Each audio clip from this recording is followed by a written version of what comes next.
തുടങ്ങിയേക്കാം. അപ്പോൾ നമ്മൾ കണ്ടു, തൃഷ്ണയാണ് സംസാരം, ആഗ്രഹമാണ് ലോകം എന്ന് കണ്ടു. സ്വപ്നലോകം മുഴുവൻ ആഗ്രഹത്തിൻ്റെതാണ്. ജാഗ്രത് ലോകവും സ്വപ്നത്തിൽ നിന്നുളവാകുന്നതാണ് ആഗ്രഹമാണ്. ഇപ്പം എവിടെ എവിടെ ആഗ്രഹങ്ങളുണ്ടോ അവിടെ സംസാരമുണ്ട് എന്ന് കണ്ടു. അതുകൊണ്ട് ദൃഢവൈരാഗ്യം കൊണ്ട് നീ ആശ വെടിഞ്ഞ് സുഖിയാവുക. അത് എങ്ങനെ തൃഷ്ണ ലോകത്തെ വിരചിക്കുന്നു എന്നാണ് പറയാൻ പോകുന്നത്. നോക്കാം. 4 തൃഷ്ണാ മാത്രാത്മകോ ബന്ധഃ തന്നാശോ മോക്ഷ ഉച്യതേ ഭവാസംസക്തി മാത്രേണ പ്രാപ്തിതുഷ്ടിർമുഹുർമുഹു. തൃഷ്ണാ മാത്രാത്മകോ ബന്ധഃ തന്നാശോ മോക്ഷ ഉച്യതേ ഭവാസംസക്തി മാത്രേണ പ്രാപ്തിതുഷ്ടിർമുഹുർമുഹു. ബന്ധഃ തൃഷ്ണാമാത്രാത്മകഃ തന്നാശഃ മോക്ഷഃ ഉച്യതേ ഭവ അസംസക്തി മാത്രേണ മുഹുർമുഹുഃ പ്രാപ്തിതുഷ്ടിഃ ഭവതി. ബന്ധഃ തൃഷ്ണാമാത്രാത്മകഃ, തൃഷ്ണ തന്നെയാണ് ബന്ധം. സകല ബന്ധവും ആഗ്രഹം കൊണ്ടാണ്. ആഗ്രഹമില്ലാതെ ബന്ധങ്ങളില്ല. എപ്പോൾ ആഗ്രഹം തീരുന്നുവോ ബന്ധം തീരും.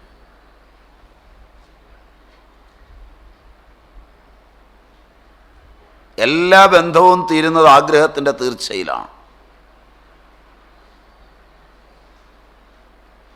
ആഗ്രഹം സ്ഥൂലം, സൂക്ഷ്മം, കാരണം. കാരണരൂപത്തിലിരിക്കുന്ന ആഗ്രഹത്തിൽ ബന്ധങ്ങൾ ഏത് തൃഷ്ണ കൊണ്ടാണെന്ന് അറിയുന്നില്ല.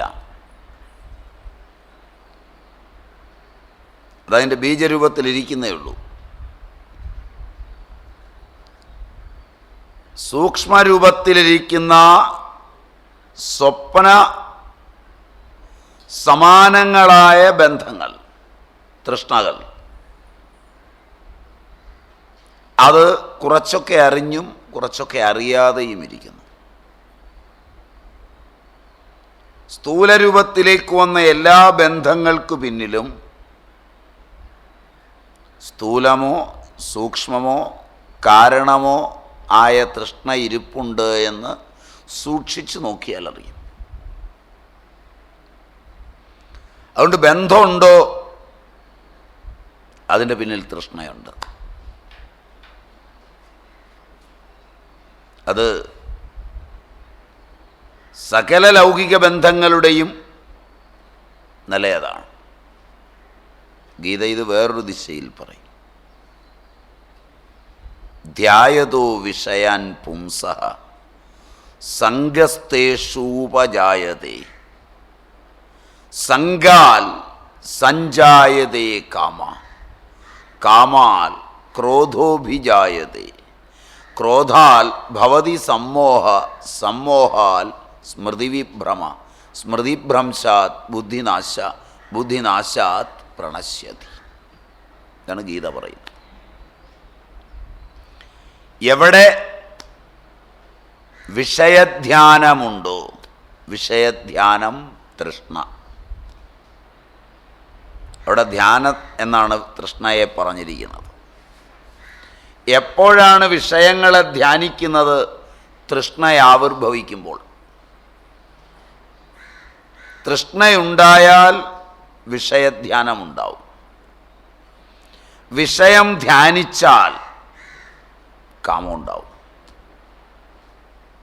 ഭാഗവതവും ഇത് തന്നെ പറയും. വിഷയാൻ ധ്യായത ചിത്തം വിഷയേഷു വിഷജ്ജതേ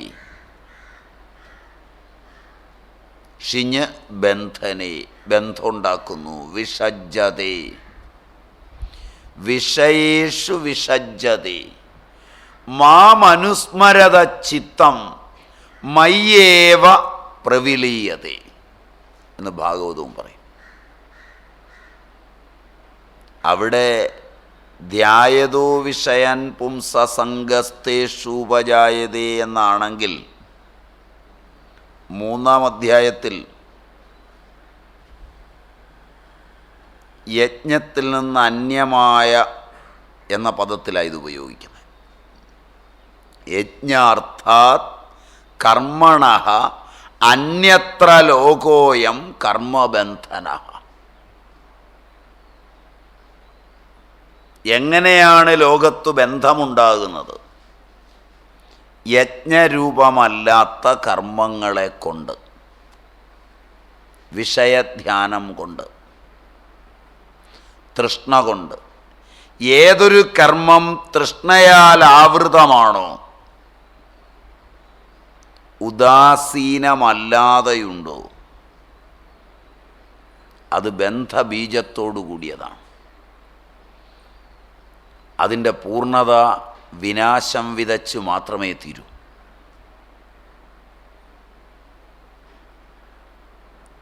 സൃഷ്ടിക്ക് പിന്നിൽ ഏത് ബന്ധം ഉണ്ടാകുന്നുവോ അതത്രയും നാശത്തിലെത്തിച്ചേ പോകും. അതുകൊണ്ട് ലോകത്തെവിടെ തൃഷ്ണയുണ്ടോ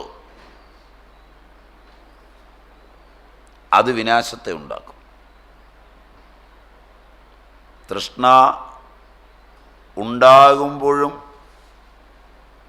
പൂർണ്ണതയിലെത്തുമ്പോഴും വിനാശത്തിലും ദുഃഖമാണ് ഉണ്ടാക്കുക.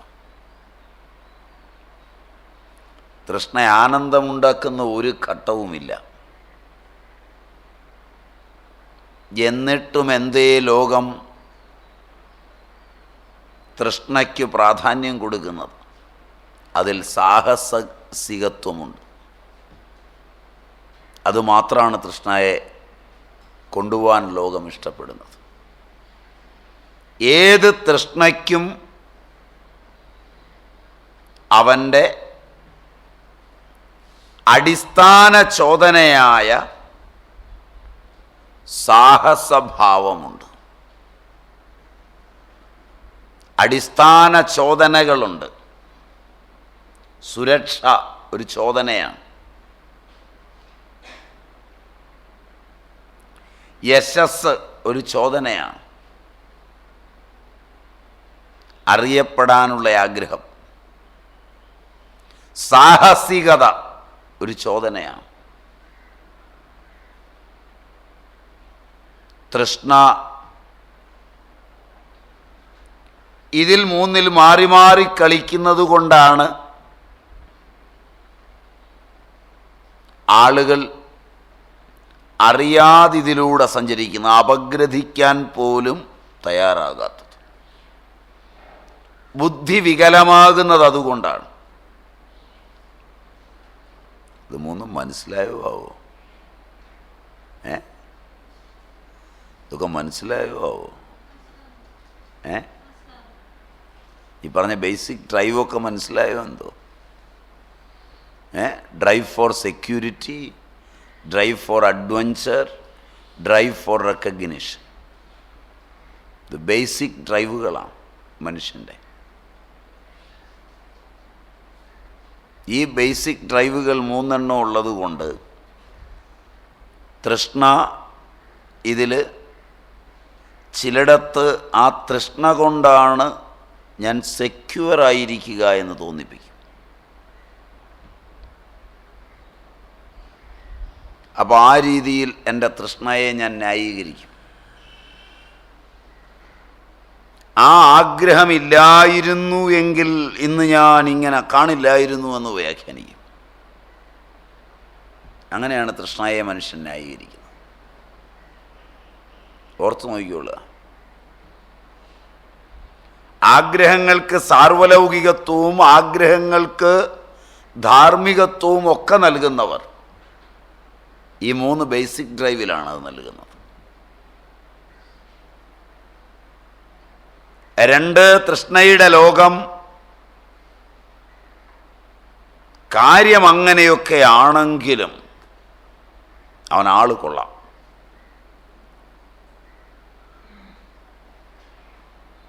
എന്ന് പറയുന്നത്, അവൾ ആള് കൊള്ളാം എന്ന് പറയുന്നത് ഈ തൃഷ്ണയെ ബേസ് ചെയ്താ. അപ്പം അതിനൊരു അഡ്വഞ്ചറുണ്ട്.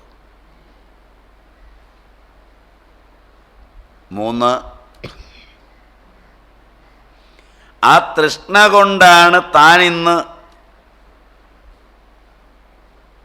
4 പേരറിയും വിധമായത് എന്ന് ഒരഭിമാനമുണ്ട്. ഇത് 3. അത് കൊള്ളാല്ലേ, തിരക്കില്ല.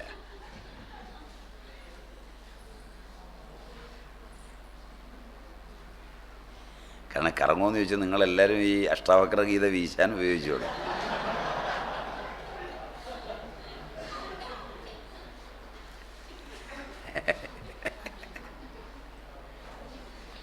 ഞാൻ നോക്കുമ്പോൾ ആളുകളൊക്കെ അഷ്ടാവക്ര ഗീത, അപ്പോൾ കുറച്ച് കഴിയുമ്പോൾ ഞാനും എടുത്ത് ഇങ്ങനെ വീശാൻ തുടങ്ങിയല്ലേ.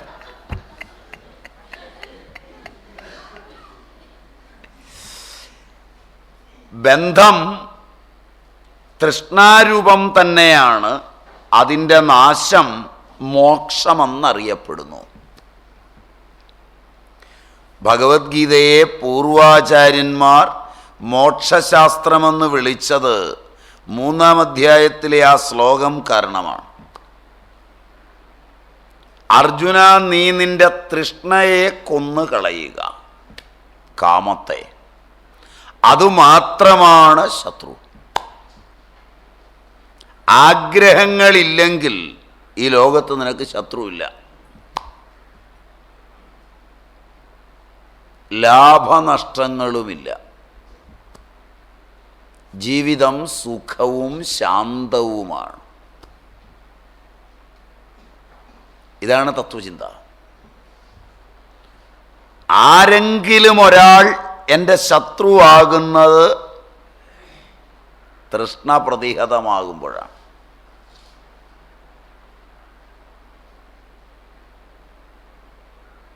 അത് ഏറ്റവും രസം. തൃഷ്ണ സ്ഥൂലവും സൂക്ഷ്മവുമുണ്ട്. സൂക്ഷ്മമായ തൃഷ്ണകളിലാണ് എനിക്കൊരു പരിചയവുമില്ലാത്ത, എൻ്റെ ജീവിതവുമായി നേരിട്ടിടപെടാത്ത ശത്രുക്കൾ ഉണ്ടാകുന്നത്. നിങ്ങളൊരു കളി കണ്ടുകൊണ്ടിരുന്നാൽ അതിലെ ഒരു കളിക്കാരൻ നിങ്ങളുടെ ശത്രുവായി തീരും. നിങ്ങളുമായിട്ട് നേരിട്ട് ഒരിടപാടും ഉള്ളതല്ല. അവൻ്റെ ബൗളിങ് കണ്ടില്ലേ, കാലെ പിടിച്ച് കുത്താൻ തോന്നും. നന്നായിട്ട് ബൗൾ ചെയ്യാണ്. പക്ഷെ നിങ്ങൾക്ക് ഇഷ്ടപ്പെടാത്ത, നിങ്ങളുടെ തൃഷ്ണയ്ക്ക് യോജിക്കാത്ത ചില അംഗചലനങ്ങളുണ്ടാവും കളിക്കപ്പുറം.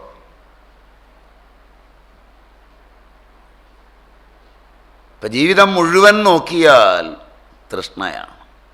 ദുഃഖങ്ങളെല്ലാം തൃഷ്ണയാലാണ്. അതെത്ര കൂടുന്നോ അത്രയും കൂടിയ ദുഃഖമാണ്.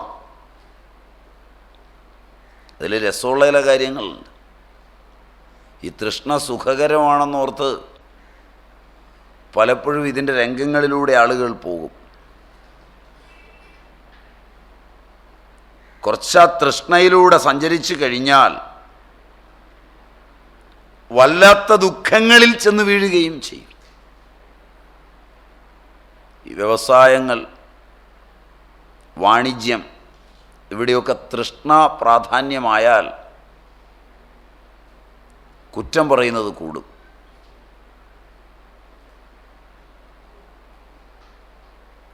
തൃഷ്ണ കൂടുതലുണ്ടെങ്കിൽ പരിചയക്കാരനെക്കുറിച്ച് നന്മയൊന്നും പറയില്ല. ഒരമ്മ വളരെ ഇഷ്ടപ്പെടുന്ന തൻ്റെ കുഞ്ഞിനെക്കുറിച്ച് ഒരു ഗുണം പറയില്ല. ഒരു ഭാര്യ തനിക്ക് പൊസസീവായി സ്നേഹമുള്ള ഭർത്താവിനെക്കുറിച്ച്, തൃഷ്ണാപൂർവകമായ ഭർത്താവിനെക്കുറിച്ച്, ഭാര്യയെക്കുറിച്ച് നല്ലത് പറയില്ല.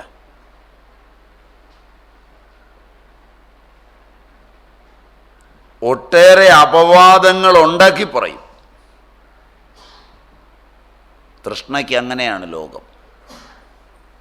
മനസ്സിലായില്ല? അത് മനസ്സിലാകാൻ വഴിയില്ല. തിരിച്ചാ നിങ്ങൾ വിചാരിക്കുക, തിരിച്ചാ വിചാരിക്കുക സ്നേഹമുള്ളപ്പം നന്മയല്ലേ പറയുക? അല്ല. മറ്റൊരാൾ ഭാര്യയോട്, മറ്റൊരാൾ ഭർത്താവിനോട്, മറ്റൊരാൾ അമ്മയോട്, മറ്റൊരാൾ മകളോട്, മറ്റൊരാൾ മകനോട് ഇടപെട്ട് അവരുടെ ചാരുവായ കാര്യങ്ങളിൽ പങ്കാളിയാകുന്നത് ഇഷ്ടപ്പെടാതിരിക്കും വിധമാണ് തൃഷ്ണ. തൃഷ്ണയുടെ ലോകം അതാണ്.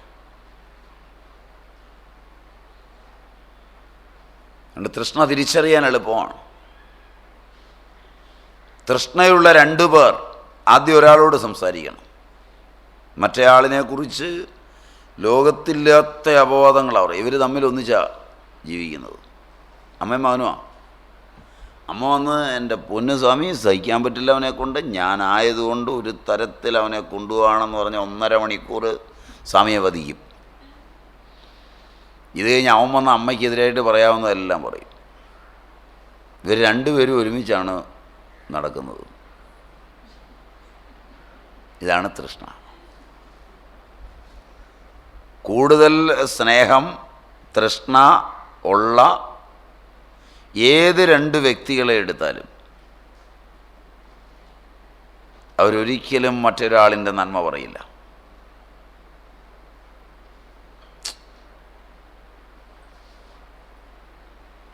തൃഷ്ണയുടെ ലോകം അതാണ്. ശ്രദ്ധിച്ചിട്ടില്ല? ശ്രദ്ധിച്ചിട്ടില്ല? അപ്പം ഇന്ന് മുതലൊന്ന് ശ്രദ്ധിക്കുക.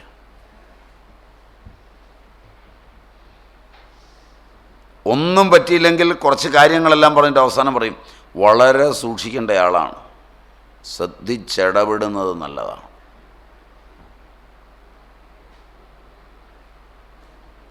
ഏറ്റവും അവസാനം അറ്റ കൈ ഇങ്ങനൊരു പ്രയോഗമെങ്കിലും പറയും.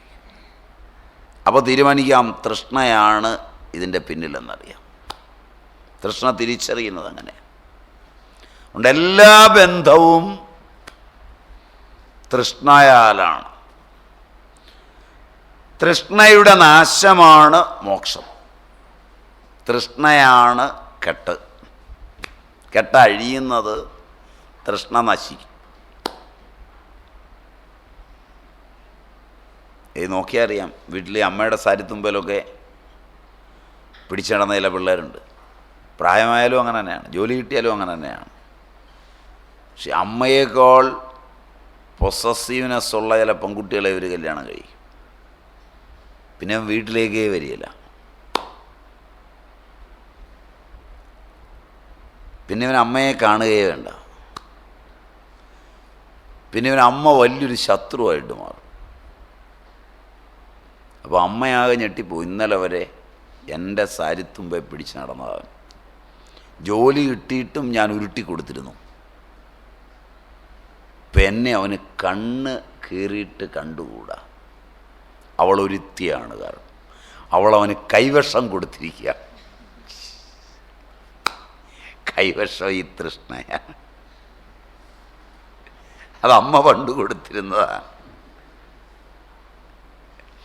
അതിപ്പം അവന് മാറി എന്നുള്ളതേ ഉള്ളൂ. ആ ബന്ധത്തിൽ നിന്ന് അവൻ മുക്തനായി. ഇപ്പോൾ വേറൊന്നിലാണെന്നുള്ളതേ ഉള്ളൂ. വ്യത്യാസമൊന്നുമില്ല. ഇത് ലോകത്ത് എവിടെ നോക്കിയാലും കാണാം. എല്ലാ ബന്ധവും ബന്ധനമാണ്. എല്ലാ ബന്ധനവും തൃഷ്ണയാലാണ്.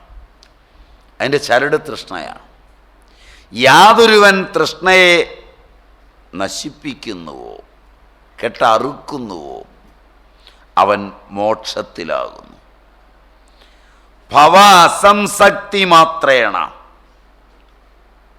സംസാരത്തോടുള്ള അസംഗതയാൽ, അസംസക്തി അസംഗതയാൽ വീണ്ടും വീണ്ടും തുഷ്ടി ഹി പ്രാപ്തി, കൃതകൃത്യത സംതൃപ്തി ഉണ്ടാകുന്നു. തൃഷ്ണ പോയാൽ സംതൃപ്തി ഉണ്ടാവും. സംസാരത്തോടുള്ള അസംസക്തി ഉണ്ടായാൽ ആദ്യം തൃഷ്ണ, അത് ബന്ധമുണ്ടാക്കുന്നു. തൃഷ്ണയുടെ നാശം മുക്തിയുണ്ടാക്കും.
അത് കൊള്ളാല്ലേ, തിരക്കില്ല.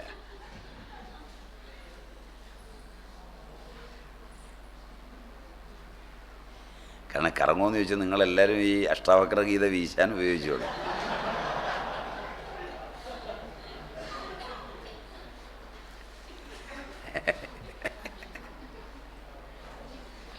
ഞാൻ നോക്കുമ്പോൾ ആളുകളൊക്കെ അഷ്ടാവക്ര ഗീത, അപ്പോൾ കുറച്ച് കഴിയുമ്പോൾ ഞാനും എടുത്ത് ഇങ്ങനെ വീശാൻ തുടങ്ങിയല്ലേ.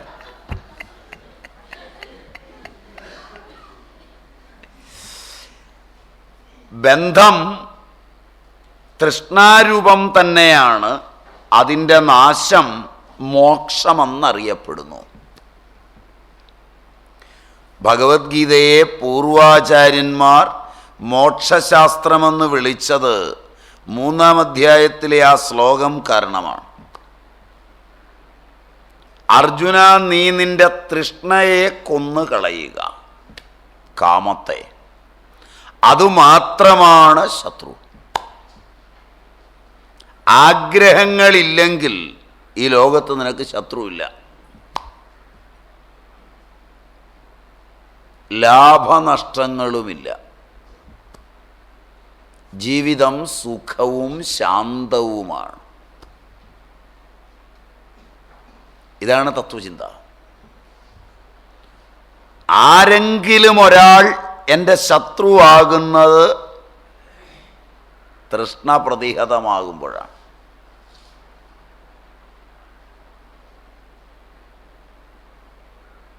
അത് ഏറ്റവും രസം. തൃഷ്ണ സ്ഥൂലവും സൂക്ഷ്മവുമുണ്ട്. സൂക്ഷ്മമായ തൃഷ്ണകളിലാണ് എനിക്കൊരു പരിചയവുമില്ലാത്ത, എൻ്റെ ജീവിതവുമായി നേരിട്ടിടപെടാത്ത ശത്രുക്കൾ ഉണ്ടാകുന്നത്. നിങ്ങളൊരു കളി കണ്ടുകൊണ്ടിരുന്നാൽ അതിലെ ഒരു കളിക്കാരൻ നിങ്ങളുടെ ശത്രുവായിത്തീരും. നിങ്ങളുമായിട്ട് നേരിട്ട് ഒരിടപാടും ഉള്ളതല്ല. അവൻ്റെ ബൗളിങ് കണ്ടില്ലേ, കാലെ പിടിച്ച് കുത്താൻ തോന്നും. നന്നായിട്ട് ബൗൾ ചെയ്യാണ്.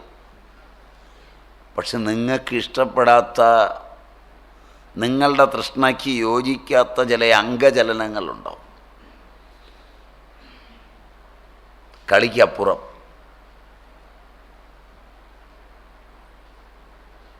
ഇപ്പം ജീവിതം മുഴുവൻ നോക്കിയാൽ തൃഷ്ണയാണ്. ദുഃഖങ്ങളെല്ലാം തൃഷ്ണയാലാണ്. അതെത്ര കൂടുന്നു അത്രയും കൂടിയ ദുഃഖമാണ്. അതിൽ രസമുള്ള ചില കാര്യങ്ങളുണ്ട്. ഈ തൃഷ്ണ സുഖകരമാണെന്നോർത്ത് പലപ്പോഴും ഇതിൻ്റെ രംഗങ്ങളിലൂടെ ആളുകൾ പോകും. കുറച്ച് തൃഷ്ണയിലൂടെ സഞ്ചരിച്ചു കഴിഞ്ഞാൽ വല്ലാത്ത ദുഃഖങ്ങളിൽ ചെന്ന് വീഴുകയും ചെയ്യും. ഈ വ്യവസായങ്ങൾ, വാണിജ്യം, ഇവിടെയൊക്കെ തൃഷ്ണ പ്രാധാന്യമായാൽ കുറ്റം പറയുന്നത് കൂടും.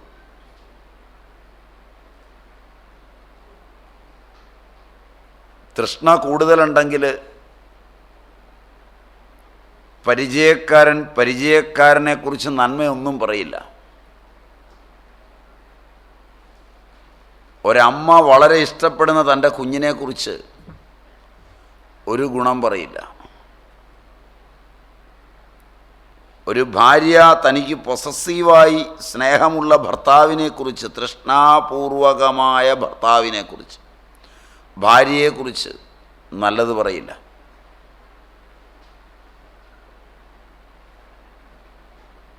ഒട്ടേറെ അപവാദങ്ങൾ ഉണ്ടാക്കി പറയും. തൃഷ്ണയ്ക്ക് അങ്ങനെയാണ് ലോകം. മനസ്സിലായില്ല? അത് മനസ്സിലാകാൻ വഴിയില്ല. തിരിച്ചാ നിങ്ങൾ വിചാരിക്കുക, തിരിച്ചാ വിചാരിക്കുക സ്നേഹമുള്ളപ്പം നന്മയല്ലേ പറയുക.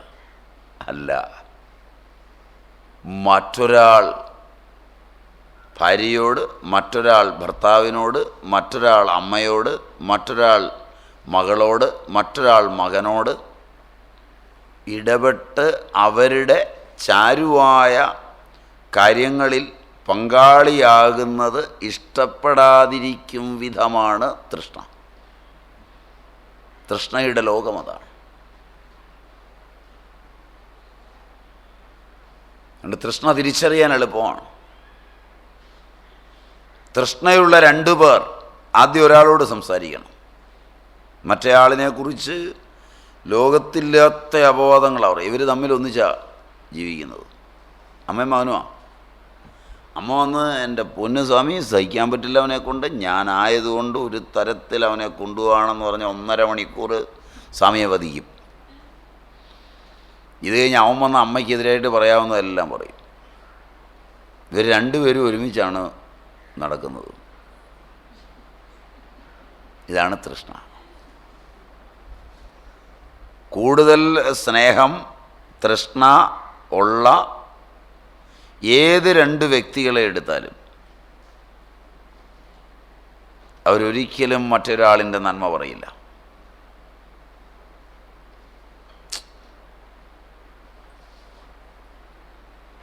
തൃഷ്ണയുടെ ലോകം അതാണ്.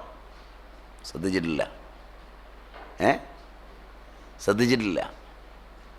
അപ്പം ഇന്ന് മുതലൊന്ന് ശ്രദ്ധിക്കുക.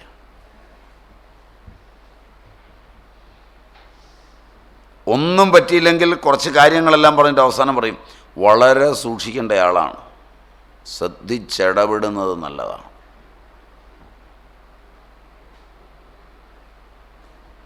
ഏറ്റവും അവസാനം അറ്റ കൈ ഇങ്ങനൊരു പ്രയോഗമെങ്കിലും പറയും. അപ്പോൾ തീരുമാനിക്കാം തൃഷ്ണയാണ് ഇതിൻ്റെ പിന്നിലെന്നറിയാം. തൃഷ്ണ തിരിച്ചറിയുന്നത് അങ്ങനെ. അതുകൊണ്ട് എല്ലാ ബന്ധവും തൃഷ്ണയാലാണ്. തൃഷ്ണയുടെ നാശമാണ് മോക്ഷം. തൃഷ്ണയാണ് കെട്ട്. കെട്ടഴിയുന്നത് തൃഷ്ണ നശിക്കും. ഇത് നോക്കിയാൽ അറിയാം. വീട്ടിൽ അമ്മയുടെ സാരിത്തുമ്പലൊക്കെ പിടിച്ചു നടന്ന ചില പിള്ളേരുണ്ട്. പ്രായമായാലും അങ്ങനെ തന്നെയാണ്, ജോലി കിട്ടിയാലും അങ്ങനെ തന്നെയാണ്. പക്ഷെ അമ്മയേക്കാൾ പൊസസീവ്നെസ് ഉള്ള ചില പെൺകുട്ടികളെ ഇവർ കല്യാണം കഴിക്കും. പിന്നെ വീട്ടിലേക്കേ വരികയില്ല. പിന്നെ ഇവൻ അമ്മയെ കാണുകയേ വേണ്ട. പിന്നെ ഇവൻ അമ്മ വലിയൊരു ശത്രുവായിട്ട് മാറും. അപ്പോൾ അമ്മയാകെ ഞെട്ടിപ്പോവും. ഇന്നലെ വരെ എൻ്റെ സാരിത്തുമ്പെ പിടിച്ച് നടന്നതാണ്. ജോലി കിട്ടിയിട്ടും ഞാൻ ഉരുട്ടി കൊടുത്തിരുന്നു. ഇപ്പം എന്നെ അവന് കണ്ണ് കീറിയിട്ട് കണ്ടുകൂടാ. അവളൊരുത്തിയാണ് കാരണം. അവളവന് കൈവശം കൊടുത്തിരിക്കുക. കൈവശം ഈ തൃഷ്ണയാണ്. അത് അമ്മ പണ്ട് കൊടുത്തിരുന്നതാണ്. അതിപ്പം അവന് മാറി എന്നുള്ളതേ ഉള്ളൂ. ആ ബന്ധത്തിൽ നിന്ന് അവൻ മുക്തനായി ഇപ്പോൾ വേറൊന്നിലാണെന്നുള്ളതേ ഉള്ളൂ. വ്യത്യാസമൊന്നുമില്ല. ഇത് ലോകത്ത് എവിടെ നോക്കിയാലും കാണാം. എല്ലാ ബന്ധവും ബന്ധനമാണ്. എല്ലാ ബന്ധനവും തൃഷ്ണയാലാണ്. അതിൻ്റെ ചരട് തൃഷ്ണയാണ്. യാതൊരുവൻ തൃഷ്ണയെ നശിപ്പിക്കുന്നുവോ കെട്ടറുക്കുന്നുവോ അവൻ മോക്ഷത്തിലാകുന്നു. ഭവ അസംസക്തി മാത്രേണ, സംസാരത്തോടുള്ള അസംഗതയാൽ, അസംസക്തി അസംഗതയാൽ വീണ്ടും വീണ്ടും തുഷ്ടി ഈ പ്രാപ്തി, കൃതകൃത്യത, സംതൃപ്തി ഉണ്ടാകുന്നു. തൃഷ്ണ പോയാൽ സംതൃപ്തി ഉണ്ടാവും. സംസാരത്തോടുള്ള അസംസക്തി ഉണ്ടായാൽ ആദ്യം തൃഷ്ണ, അത് ബന്ധമുണ്ടാക്കുന്നു. തൃഷ്ണയുടെ നാശം മുക്തിയുണ്ടാക്കുന്നു.